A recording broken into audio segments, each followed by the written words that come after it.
நமக்கு தேவை இயேசு உடையவர்கள் அல்ல, இயேசுதான்.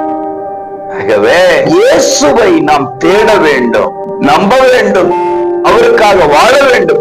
எனக்காக அல்லவோ என்று சொல்லி அவரை நினைத்து வாழ்கிற ஒரு வாழ்க்கை தான் ஆசீர்வாதத்துக்கான வாழ்க்கை.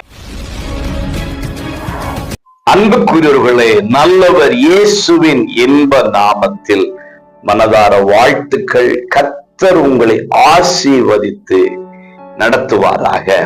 1 கொரிந்தியர் 1:23 நாங்களோ சிலுவையில் அறையப்பட்ட கிறிஸ்துவை பிரசங்கிக்கிறோம். பிரியமானவர்களே, முந்தின வசனங்களில் பார்க்கும்போது யூதர்கள் அடையாளத்தை கேட்கிறார்கள், கிரேக்கர் ஞானத்தை தேடுகிறார்கள். பலரும் அடையாளத்தை கேட்கிறார்கள், தேடிக்கொண்டிருக்கிறார்கள். ஆனால் பவுல் சொல்லுகிறார், நாங்களோ சிலுவையில் அறையப்பட்ட இயேசுவை பிரசங்கிக்கிறோம்.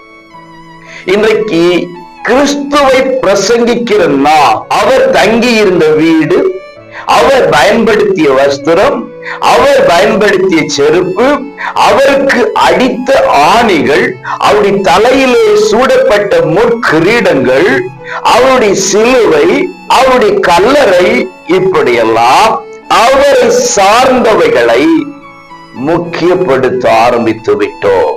பிரியமானவர்களே, நமக்கு தேவை அவைகள் அல்ல, அவர்தான். நமக்கு தேவை இயேசு உடையவர்கள் அல்ல, இயேசுதான். ஆகவே அந்த திருத்துவ தேவனாம் இயேசுவை நாம் தேட வேண்டும். ஆகவே இயேசுவையே இரட்சகராக கொண்டு வாழ்வோம், ரட்சிப்பின் பயணத்தில் தொடருவோம், இறுதியிலே தேவ ராஜ்யத்திற்கு கடந்து செல்வோம். God bless you.